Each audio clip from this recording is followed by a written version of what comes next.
क्या आपको भी लगता है कि जुलाई आते आते बागवानी का काम खत्म हो जाता है? कि सारा जरूरी और दिलचस्प काम तो वसंत में ही हो गया था? कई बागवान मानते हैं कि गर्मी के बीच में यानी जुलाई में क्यारियों में बस पानी देना होता है और फसल का इंतजार करना होता है। लेकिन क्या हो अगर मैं कहूं कि जुलाई तो फिर से शुरुआत करने और एक नहीं बल्कि दूसरी और शायद तीसरी फसल पाने का शानदार मौका है। इस वीडियो में हम देखेंगे कि कौन सी सब्जियां आप बेझिझक जुलाई में लगा सकते हैं, और मैं आपको इसका तरीका भी बताऊंगा, ताकि जब आपके पड़ोसी अपनी बागवानी का काम खत्म कर चुके हों, तब आप पतझड़ में भी ताजी सब्जियों का मजा ले रहे हों। हम आमतौर पर वसंत में ही अपने बगीचे की योजना बनाते हैं, जब प्रकृति जागती है और सब कुछ नया होता है। हम आलू, गाजर, प्याज, पत्ता गोभी जैसी वो फसलें लगाते हैं जिन्हें उगने में ज्यादा समय लगता है और शुरुआत में अच्छी गर्मी की जरूरत होती है। लेकिन गर्मी का मौसम लंबा होता है, मिट्टी अच्छी तरह गर्म हो जाती है, दिन की रोशनी अभी भी काफी देर तक रहती है, और अगर आप सही से पानी दे तो नमी भी बनी रहती है। ये उन सब्जियों के लिए बेहतरीन हालात है जो तेजी से बढ़ती है और गर्मी की तपिश को झेल सकती है। तो जुलाई में ही मौका मिलता है रोपाई की दूसरी लहर का। ये वसंत में हुई किसी गलती को सुधारने का भी मौका है, या फिर बस अपने बगीचे से ताजी सब्जियां खाने का मजा और लंबा करने का। चलिए मिलते हैं हमारे पहले हीरो से, जो गर्मियों के ठीक बीच यानी जुलाई में आपकी क्यारियों में लगने को तैयार है। यह है मूली यानी रेडिश। कई लोग इसे सिर्फ बसंत स्प्रिंग की फसल मानते हैं, लेकिन यह जुलाई की गर्मियों में भी खुशी खुशी बढ़ता है। इसकी सबसे बड़ी खासियत क्या है? तेजी। मूली सब्जियों की दुनिया का सच्चा स्प्रिंटर है। जरा सोच कर देखिए, एक छोटा सा बीज जमीन में बोने से लेकर पहली कुरकुरी मूली अपने हाथों से निकालने तक सिर्फ 3 से 4 हफ्ते का समय लगता है। यह सचमुच बहुत तेज है। जुलाई में मूली लगाना अगस्त के अंत तक ताजी सब्जी पाने का सबसे आसान तरीका है। आपको लंबा इंतजार नहीं करना पड़ेगा।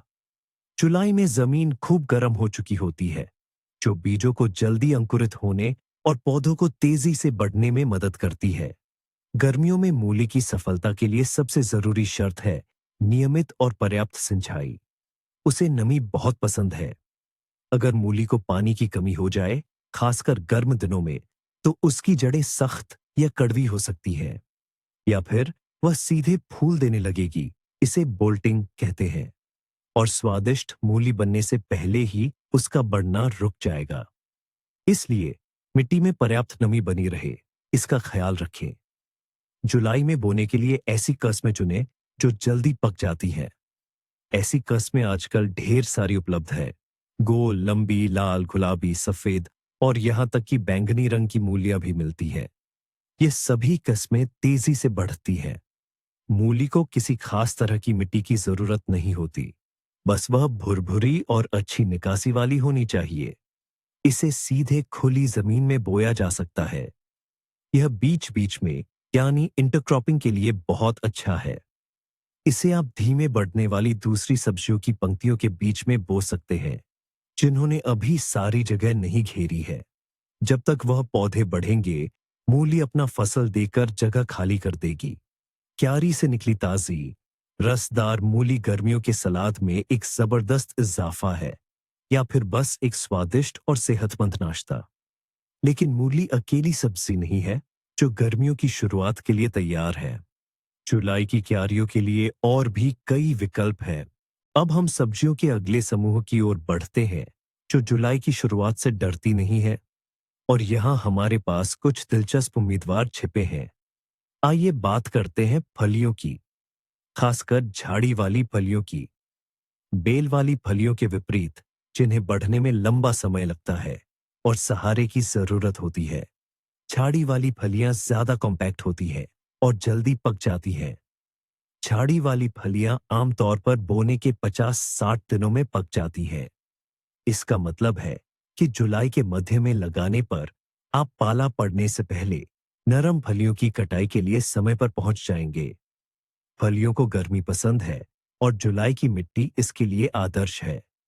यह बगीचे में ज्यादा जगह नहीं घेरती, जिससे यह छोटे बगीचों या अन्य फसलों के बीच भरने के लिए एक बढ़िया विकल्प है। ताजी फलियों की फलियां एक बेहतरीन साइड डिश, सूप या सलाद के लिए सामग्री है। और सबसे जरूरी बात, यह आपकी अपनी उगाई हुई फसल है। लेकिन रुकिए, यह सब नहीं है। क्या जुलाई में गाजर और चुकंदर लगाए जा सकते हैं? कई लोग हैरान होंगे, लेकिन हाँ, यह बिल्कुल मुमकिन है। बस सही किस्मों का चुनाव जरूरी है। जुलाई में लगाने के लिए केवल जल्दी पकने वाली किस्मों की गाजर और चुकंदर उपयुक्त हैं। पैकेट पर पकने की अवधि की जानकारी देखें। यह जितनी छोटी हो सके उतनी होनी चाहिए। ऐसी किस्में मौसम के अंत तक जड़ें बनाने में सफल हो जाएंगी। बेशक वे शायद उतनी विशाल न हो जितनी वसंत से बढ़ रही है, लेकिन वे छोटी, रसीली और बहुत स्वादिष्ट होंगी। यह उन लोगों के लिए खासकर प्रासंगिक है जो पत्तेदार युवा चुकंदर या सलाद के लिए नरम युवा गाजर पसंद करते हैं। जुलाई में लगाने से आपको ठीक ऐसी ही फसल मिलेगी। चुकंदर वैसे हल्के पतझड़ के पाले के प्रति काफी प्रतिरोधी है, इसलिए इसे बढ़ने के लिए थोड़ा और समय मिल जाता है। एक और दिलचस्प सब्जी है जिसे जुलाई में लगाने के लिए विचार करना चाहिए, वह है कोलराबी। ये पत्ता गोभी की एक किस्म है, लेकिन इसमें सिर के बजाय जमीन के ऊपर का मोटा तना खाया जाता है, जो शलगम जैसा दिखता है। कोलराबी काफी जल्दी बढ़ती है और अपनी सफेद पत्ता गोभी वाली बहन जितनी नखरे वाली नहीं है। ये काफी कम समय में एक रसदार और कुरकुरा तना बनाती है। कोलराबी को ताजा सलाद में खाया जा सकता है या सूप और सब्जी में इस्तेमाल किया जा सकता है। यह एक दिलचस्प सब्जी है जो आपके पतझड़ के भोजन को विविधता देगी। देखिए, जुलाई का मतलब बागवानी का अंत बिल्कुल नहीं है, बल्कि ये आपकी क्यारियों को दूसरा दौर देने का बढ़िया समय है। लेकिन एक और लोकप्रिय सब्जी है जिसकी इस जुलाई की रोपण सूची में उपस्थिति शायद आपको हैरान कर दे।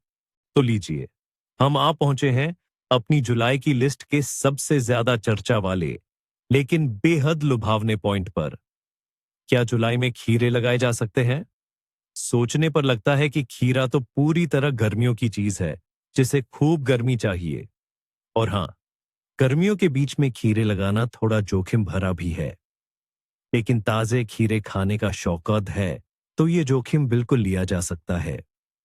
जुलाई में लगाने के लिए आपको सिर्फ जल्दी पकने वाली और पार्थेनोकार्पिक, यानी जिन्हें परागण की जरूरत नहीं होती, किस्में ही चुननी होंगी जो खुले खेत या पॉलीहाउस के लिए तैयार की गई हो। फल पकने में जितना कम समय लगेगा, आपकी सफलता की संभावना उतनी ज्यादा होगी। ऐसी किस्में खोजें जिनमें बीज बोने के 35 से 45 दिनों के अंदर ही फल आने लगे। ये सचमुच बहुत तेज होती है। आखिर यह मुमकिन क्यों है? इसकी वजह यह है कि जुलाई में मिट्टी और हवा सबसे ज्यादा गर्म होती है, जिससे पौधों का विकास तेजी से होता है। अगर आपके इलाके में सितंबर गर्म और लंबा रहता है, तो फसल पकने में जरूर कामयाब होगी। और अगर आपके यहाँ पतझड़ जल्दी आ जाता है, तो आप खीरे पॉलीहाउस में लगा सकते हैं, या अगस्त के आखिर या सितंबर की शुरुआत में हल्की ठंड से बचाने के लिए उन्हें किसी चीज से ढकने का इंतजाम कर सकते हैं, जैसे कि स्पन बॉन्ड। जुलाई में लगाए गए खीरों के लिए सबसे जरूरी है गर्मी, धूप और जाहिर है भरपूर सिंचाई। गर्मी में खीरों को बहुत ज्यादा पानी चाहिए होता है। मिट्टी को बिल्कुल भी सूखने न दें, वरना फल कड़वे हो जाएंगे या बनेंगे ही नहीं। क्यारी को अच्छी तरह तैयार करें, उसमें भरपूर खाद डालें, क्योंकि खीरों को उपजाऊ मिट्टी बेहद पसंद है। बीज चाहें तो सीधे मिट्टी में बो दें या छोटी पौध तैयार करके लगाइए। जरा कल्पना कीजिए, सितंबर में जब ज्यादातर लोगों के बागों में खीरे का सीजन खत्म हो चुका होगा, आप अपनी क्यारी में जाइए और अपने ताजे करारे खीरे तोड़े। क्या यह किसी चमत्कार से कम है? हाँ, इसके लिए थोड़ी ज्यादा देखभाल और शायद मौसम के थोड़े साथ की जरूरत होगी, लेकिन पतझड़ में ताजे खीरे की फसल पाना सचमुच शानदार है। ये छोटा सा प्रयोग आपको बेहद स्वादिष्ट नतीजे दे सकता है। तो हमने उन लोगों के लिए कुछ बेहतरीन विकल्प देखे जो जुलाई में अपनी बागवानी का सीजन शुरू या जारी रखना चाहते हैं। लेकिन ये सब ठीक से हो, इसके लिए कुछ ज़रूरी राज जानना ज़रूरी है। लेकिन जब यह इतना आसान है, तो कई लोग क्यों सोचते हैं कि जुलाई तक बुआई का काम खत्म हो जाता है? गर्मी में लगाई जाने वाली इन सब्जियों का असली रहस्य क्या है? जवाब एक साथ आसान और कमाल का है। बात सिर्फ उन सब्जियों की नहीं है जो जल्दी बढ़ती है। मुख्य चीज है वो परिस्थितियां जो गर्मी का मौसम खुद बनाता है। जुलाई में मिट्टी काफी गहराई तक अच्छी तरह गर्म हो चुकी होती है। इसका मतलब है कि बीज तेजी से अंकुरित होते हैं और पौधों की जड़ें ज्यादा सक्रिय रूप से बढ़ती हैं। इसके अलावा दिन की रोशनी अभी भी काफी लंबी होती है, जिससे पौधों को बढ़ने के लिए भरपूर ऊर्जा मिलती है। ये वसंत से बिल्कुल अलग स्थितियां सा है, जब मिट्टी अभी भी ठंडी होती है। इसलिए जो असली राज है, वो है सही किस्मों का चुनाव करना। जैसा कि मैंने पहले बताया, बीजों के पैकेट पर जल्दी पकने वाला, शुरुआती, बहुत जल्दी पकने वाला जैसी पहचान देखें। फसल पकने में लगने वाले दिनों की संख्या देखें। जुलाई में बुआई के लिए हमें ऐसी सब्जियां चाहिए जो अपना पूरा जीवन चक्र ज्यादा से ज्यादा 40-70 दिनों में पूरा कर सके। यह आपके क्षेत्र और शुरुआती पतझड़ की पाले पड़ने के समय पर निर्भर करता है।